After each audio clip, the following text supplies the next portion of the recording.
Hello everyone, welcome back to iRacing, and today you join me on the grid for this Formula iR-04 series race at Laguna Seca.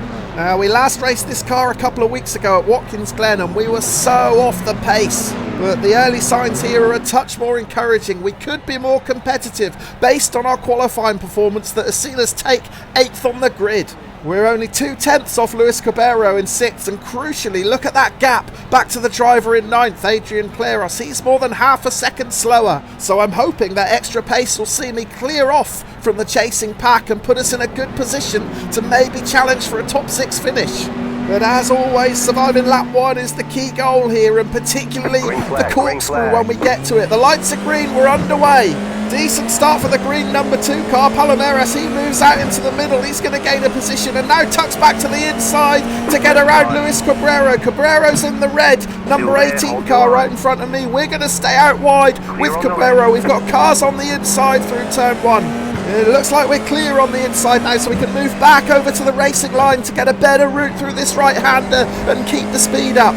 We're chasing Cabrero, and right in front of him is Adrian Claros. Now, Claros must have benefited from having the inside line at T1 because he's got around both of us. And I'm pretty sure that's the only position we've lost through this first sector, so I suspect we're sitting in 9th position.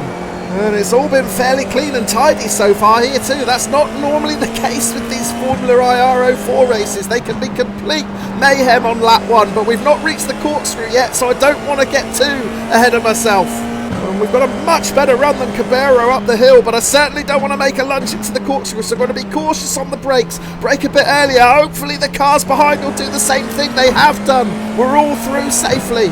It's always a worry at Laguna Seca when you reach the corkscrew for the first time. You've just got to hope that the drivers behind you don't outbrake themselves, don't clip the gravel, because if they lose it, it's usually a domino effect.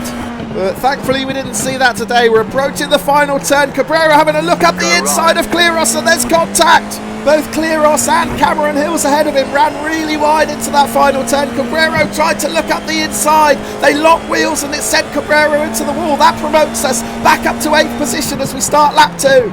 And we close right in on Claros. He's got the inside line, so we're going to have to take a wider sweeping route around turn 1. But we might have carried enough speed to get around him. We have done. We've made the pass stick and we're up to 7th. However, that move has compromised our line into the right hand, and that will cost us speed on exit, which will invite Claros to have a bite back. We're going to have to leave him room up the inside and hope that we can carry enough speed to hold the position. There's another car in the gravel on the left.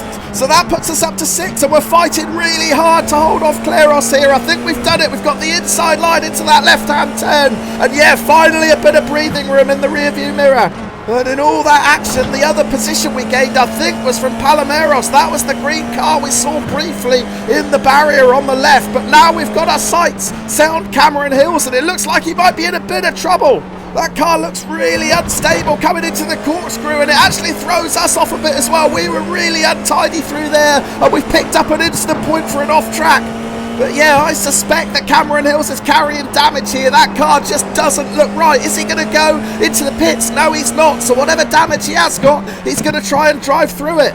It's really wide into the final turn. That's going to give us a better exit, and we should be able to pull alongside. And actually, we're going to breeze past him. So yeah, he's down on power too. So that was a really good lap for us. We've gained 3 positions, climbed from 8th to 5th.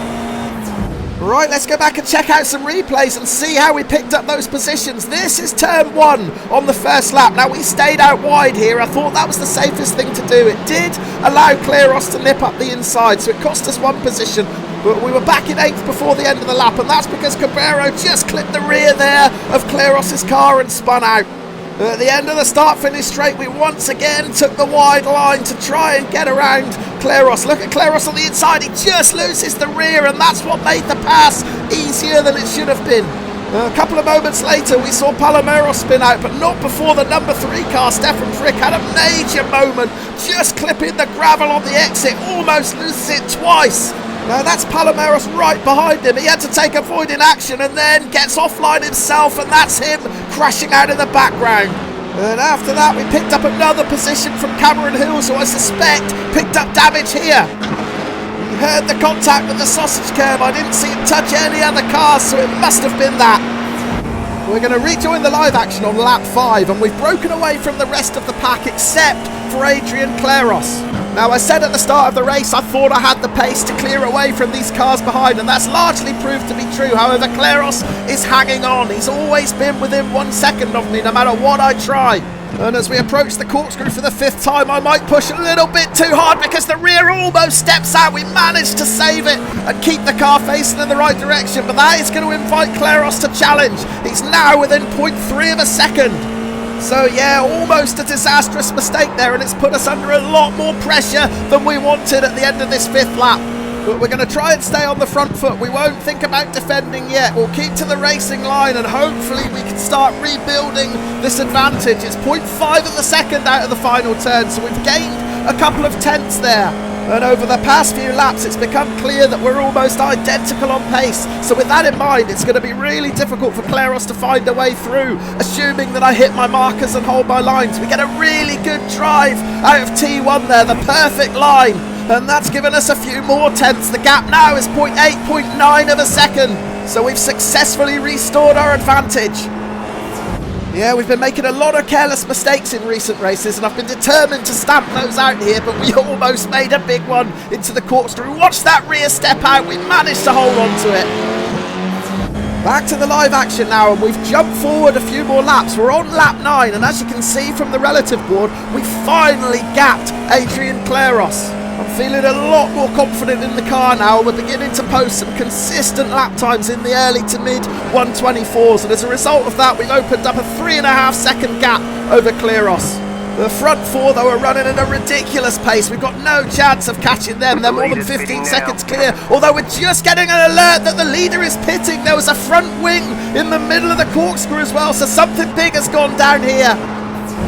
Yeah, our leader was Nicholas Alonso, the number 15, and he's just coming up to lap Bill Maloney. And look at Maloney, he's onto the gravel, and he torpedoes Alonso into the corkscrew, on board with Maloney. And it looks like he moves over to the left to let Alonso pass, but then once he gets on the gravel, he's got no chance of saving that. Oh, and Alonso must be livid. So that's our leader out of the race, and we are up to 4th position. Rejoining the live action on the last lap, and it's been a fairly lonely final third of the race for us. We're more than 15 seconds clear of Claros behind now, but as I said before, no chance of catching these leaders. But the leaders themselves are locked in a proper battle. Tyler Sauer is the new leader following Alonso's exit. And I've just switched the TV cam on because they've caught up with a load of back markers. We're watching Stefan Frick, the driver in 2nd place. He's right on Tyler Sauer's tail now as they go through the corkscrew, and Sauer is being held up by that blue car, the back marker, as they go around the rainy curve. Frick's going to have a look up the inside, and there's contact. Frick gets sent out wide. He just manages to keep it off the gravel. His car's all out of shape. Oh, he went for broke there. 2 corners from home. He sensed that was his opportunity to try and get round Sauer, but it didn't work. The pass was never really on. Thankfully, they both held it together, and they've both brought it home safely. Tyler Sauer takes the win. Stefan Frick has to settle for 2nd, and Prashat Jairaman brings it home in 3rd. Meanwhile, we're 15 or so seconds behind, still coming around the final corner, but we are going to take 4th position. A really good finish for us, that, and it's a welcome boost to the iRating. We're starting to look healthy again, 1650. Even a boost to the safety rating as well. Just a couple of off tracks, so only 2 incident points.